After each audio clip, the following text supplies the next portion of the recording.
Hey everybody, and this is video 2 for today. I am on a roll after months and months of barely doing any videos. I am doing 2 in one day. How about that? So I am going to be doing the hashtag my last 10 decks. That's what it is, the hashtag last 10 decks, and that was created by Jonathan Dailey. And so I will be just going over the last 10 that I have acquired, and I believe this covers the past year. So I think the farthest deck into the past I bought in January. So I think it's either December or January I got it. So because I'm not a prolific buyer. So yeah, it's been less than one a month that I've gotten decks. So let's get started. My most recent acquisition was a gift from my husband, and he did it because I was so upset over my mother's um, decline. It was during the intense decline towards the end that he surprised me because he knew how much I wanted this deck. And it's the Infinity Edition, so it's very, very shiny. I love it. And it is so pretty, so bright and rich. The colors are just so rich in this edition. And I like it a lot better than the original edition, which was a bit duller in color. But so yeah, like I think it's a beautiful deck. I mean, there's so much detail, and like it just has a style all its own. I've never had a deck with a style like this, but I was really attracted to it and just really fixated on it. Getting it. Oh, look, I match. um, oh, I don't read reversals. Don't know how that happened. But yeah, so this is a gorgeous deck. I shelved it because it feels more of a spring and summer deck. Look, I match again. Woohoo. So I'm working with other decks that are a bit more muted, and I'll be showing those in a bit. But which is a shame because it's a stunning deck, and I really, really want to work with it. But I only have so much time. I can only work with so many decks at a time.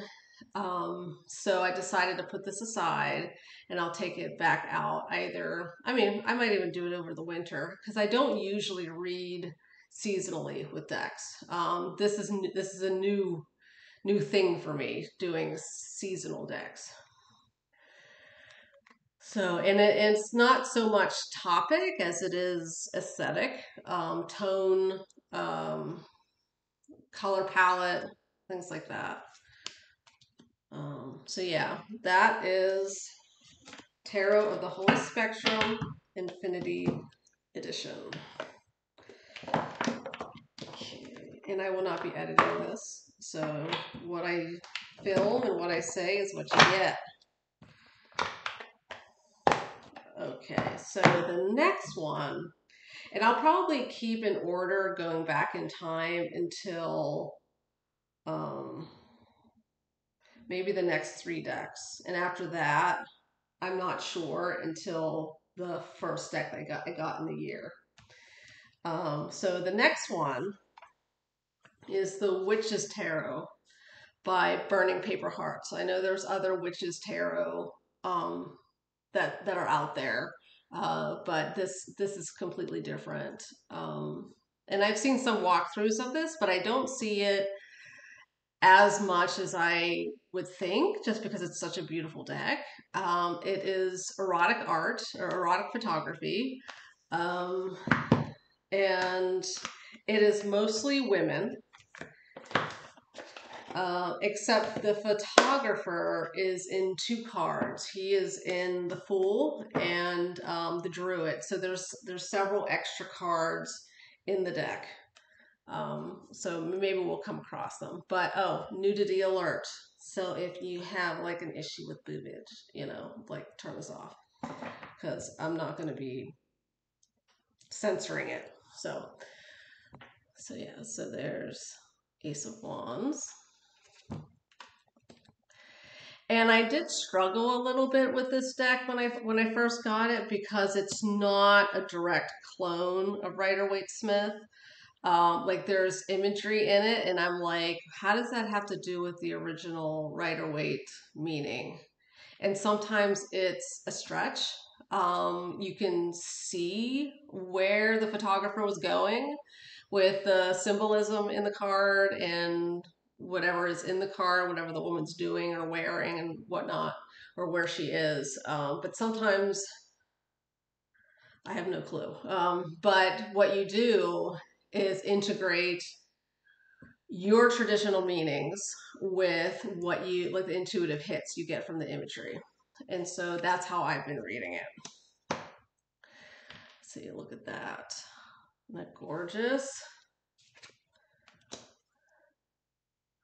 Beautiful, beautiful. See, like this is a traditional strength card with an animal. But I know there's one card, it's the Queen of Wands, and she's balled up into a fetal position. And I'm like, that is not a Queen of Wands. That is like Four of Swords. So I don't, that one card kind of, you know, is difficult for me to read. But for the most part, I read it pretty easily. And I just love the artwork. I love erotic photography. Let's see.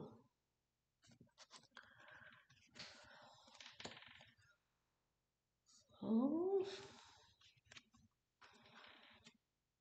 So yeah, this is definitely my Samhain / after fall equinox deck. It definitely has that palette. It has that the sun setting early kind of vibe. It's witchy, so it does suit the season. So yeah, that is The Witch's Tarot by Burning Paper Hearts. Let's see, put that away.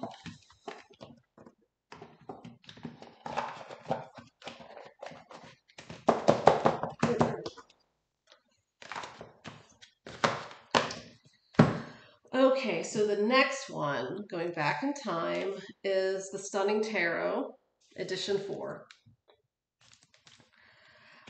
I was obsessed with this deck. Like whenever I saw walkthroughs of it, I'm like, oh my gosh, I have to have this deck. It is so beautiful. And it is. It is just such a beautiful deck. But it's not based on the Rider-Waite-Smith. And so like it's loosely based on Jodorowsky's numerology, I guess, but loosely. So I think it's just her own meanings, and there is a PDF guidebook that you can get from the creator, but I have a hard time even with the. I'm like, what is she trying to say here? What is the meaning of this card? And so I think this is a card I'm going to have to really dive into intuitively.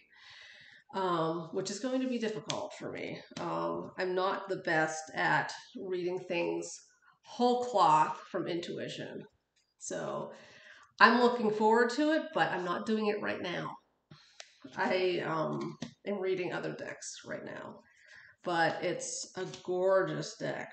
Gorgeous, gorgeous, gorgeous.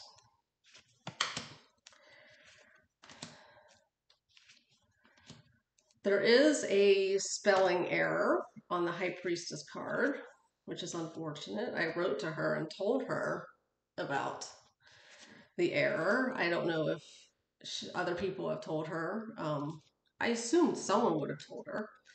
But other than that, it's a stunning deck.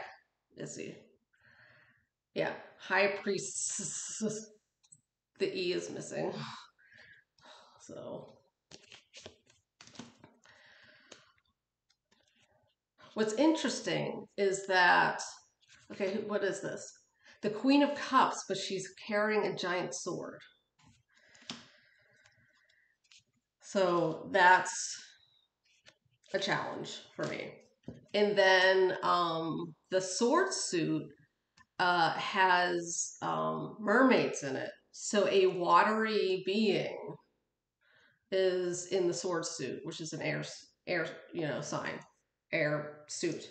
So there are some major challenges with this deck that I'm not gonna lie, it made me shelve it and say I can't work with this right now because it's just too difficult. I should probably do a deep dive. There's a group that I belong to that's doing a deep dive in a deck, and I actually chose to do the deck I'm going to show next. But I probably should have done this one. Maybe I should. Maybe I should switch them out, and that way I can give this, its fair shake. Okay, so that was the Stunning Tarot by Yonasa Yao, and that's edition 4. So it's a long one. And then the next one is extra special to me, and that is the Yonasa Yao Tarot. And the reason this is so special to me is because it's the last thing my mother ever bought me. And so it's always going to have a special place in my heart. It's the same with Tarot of the Holy Spectrum, because my husband was so thoughtful to get that for me when I was in such a low place. And my mother bought me this, and it was,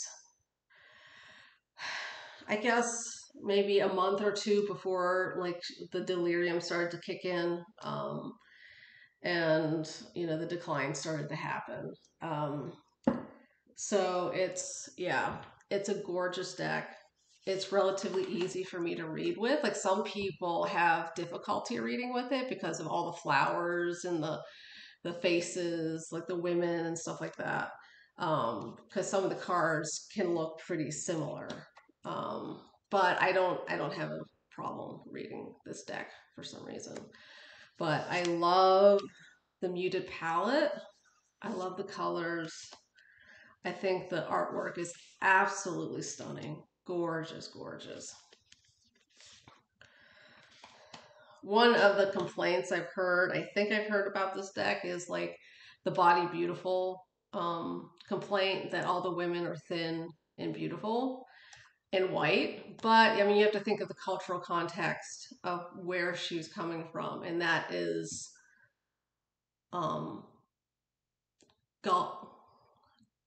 someplace near Spain or in Spain. I'm going to ruin it, but it's its own language.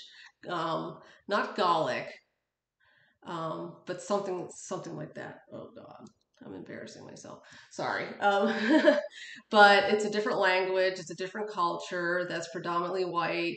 So that's going to happen sometimes. As far as the body beautiful thing, that doesn't bother me too much in this deck, which is weird because it usually does. I don't like decks where all the women are super thin, which is also strange because I love the Witch's Tarot. So maybe I'm getting over it. I don't know. Yeah, I think I might just be getting over it. Like, it's always been like, I don't want to use the word trigger because I mean that is related to trauma. And this isn't about trauma. This is just about my relationship with my own body and material self. And it's always been preferable to me to have decks that show different body types in it. And this deck doesn't. But like I said, it doesn't bother me that much. I guess I'm just getting over my shit. So the baggage, the body baggage. I guess I'm getting over it a bit. And so yeah, this is an absolutely gorgeous, gorgeous deck. I absolutely love it. And so thank you, Mom, for giving me this deck. And I will always cherish it as the final gift you ever gave me. Okay, so from here on out, until I get to my last deck, I don't know the order I got this in. So let's go with the Bound Tarot. I did a video about this, not a walkthrough, I don't think, but just a video just showing some of the cards and about the kinky nature of it. Again, boobage alert. And this is, if you haven't seen my video on this deck, it's based on shibari, which is a Japanese art form using rope bondage, and it's a beautiful, beautiful art form. If you haven't seen it, look up some photography of it. It's stunning, and I've done it several times, and it's mind altering, basically. Like, you get put into these ropes and you get suspended, and it's just like this meeting of meditation and the discomfort of the rope, and you just enter this altered state. And sometimes it's downright painful. Like, it could be very painful, but something about it helps you transcend that pain usually. Not always. Can't say always. There was one time I did it with coconut rope, and coconut rope is very painful. And but that was the point of it. It was catharsis. So the rigger, that's what you call the rope top, is also another name for them. He decided to basically give me this gift. I was so stressed out over my mother, so stressed out, so down and stressed and overwhelmed and scared and exhausted, and that gave me a catharsis, like a cathartic experience. And so I very much appreciated it. It's not everyone's cup of tea, I know that, but so yeah, it's a weird deck. It's not going to be for everyone, I know that. But I like it. I don't know if I'm going to read with it much. And there's another deck that I got, which is kind of an impulse buy, and I'm probably never going to read with it, unfortunately. So I might end up rehoming it. Not this one. I'm going to keep this one, but the other one I might. The next one, I'll show it next. I'm not going to show many of the cards in this deck because of how gratuitous it is with nudity and sex, but it's the Eros Tarot. And one of the reasons why I detest this deck is the backs. That is just atrocious. I mean, if you look at the artwork, let me find one that's a bit on the calmer side. That might be hard to do. Nope. Nope. No. Okay, here we go. The Eight of Wands. It's just the typical Eight of Wands. So look at that palette. It's very soft. It's like watercolor, soft tones, and then you have this. No, you can't put this busy, wild, bright garishness with this. You just can't do that. And the cardstock is like cardboard. I don't like the cardstock either. But I'm not going to show any more just because, like, some people it might make them uncomfortable. And while I don't like to censor myself, I also would like to balance that with some respect for, some people who just aren't into sexy art. And that's fine. Everyone has their own boundaries and limits. Okay, so the next one is the Moon Power Tarot. And this is a very cool deck. Here are the backs. And got for the Chariot, a little woman riding a big rat, which I think is adorable. And it's kooky. It's so kooky and weird. And some of the imagery, you're like, what the frack are you thinking? What? But I really enjoy, and like my tastes have changed considerably. That I think a year or two ago, I never would consider getting a deck like this. That's like weird and like unique like this. But people change, people grow. Ah, no. So, yeah, I mean, I don't have a lot to say about it other than it's kooky and weird, and it's its own vibe. So, and again, not for everyone. But I guess any deck is not for everyone. So I guess I could stop saying that. I could stop saying that about my own deck. I say that, oh, it's almost like an apology. Like I'm like, it's not for everybody. I know it's not for everybody, you know, and it's almost like an apology that it's not for everybody. And I need to stop doing that to myself. Okay, the next one is the Super Lunaris. Now, I had this deck before, but it was secondhand of the first edition. I think it was the first edition. But it was really beat up when I got it. Like all the gilding had fallen off of it. Not all of it, but it looked pretty beat up. But I love the deck. So I got the linen non-gilded version. I kept the box, the original box, because this one came in a tuck box. And tuck box reach. I couldn't get the cards out of the box without ripping it. That's how tight it was. But it's a Rider-Waite-Smith clone-ish. And I think it's a beautiful, beautiful deck. And it's one that the last time I did a reading for someone, I chose this deck. It's just an easy reader for me.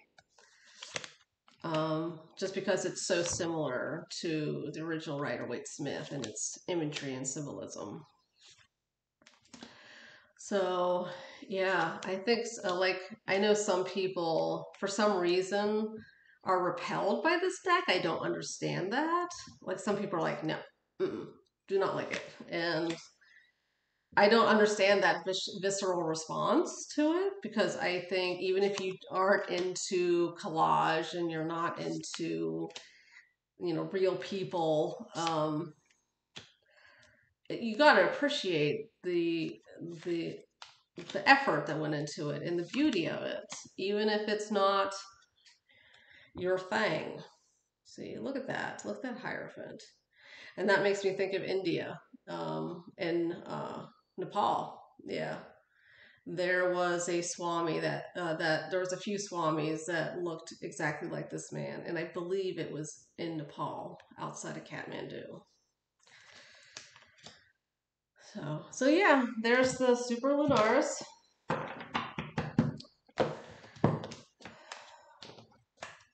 Very much enjoy this deck.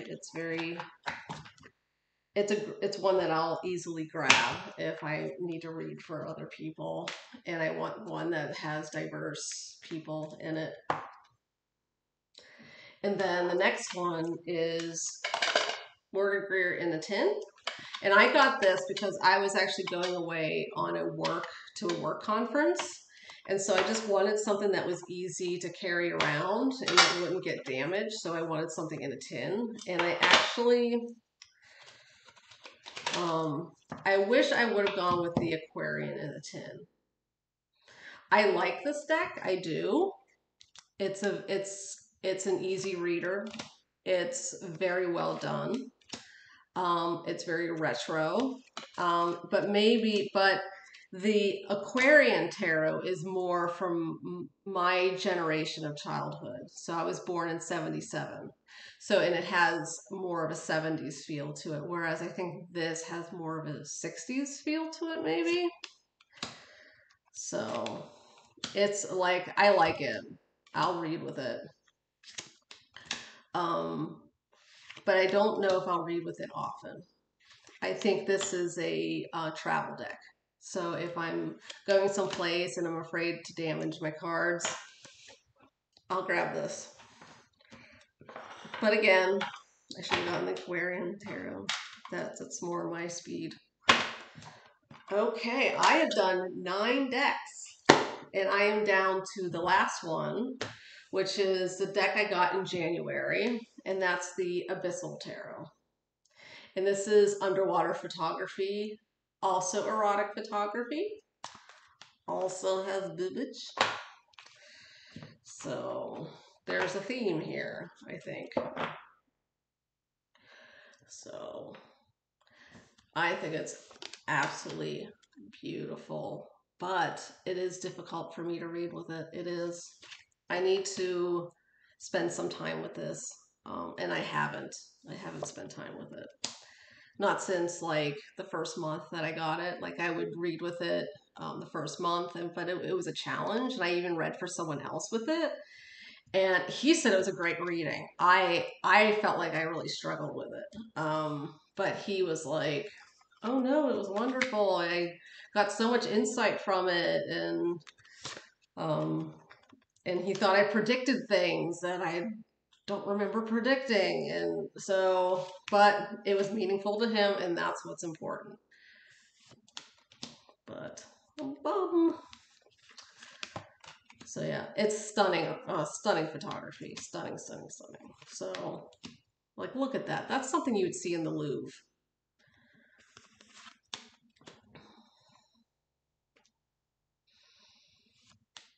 So yeah, well there you go, and there are the backs. The stock, the cardstock is a bit flimsy. I do say that, which was unfortunate. So on Etsy, I gave it a 4 out of 5 stars because of just how flimsy this is. It's an art deck, and so and then there's poetry. Oh, there's poetry up the sides of the cards, and I haven't taken the time to see if the poetry matches the meaning or what meaning I could pull from the poetry that's on each card. That'll take some work. And that is the Abyssal Tarot, and that is my last 10 decks. So I hope you stayed through the whole video, and thank you if you did. And yeah, you have a good evening and day or whenever you're watching this, and bye.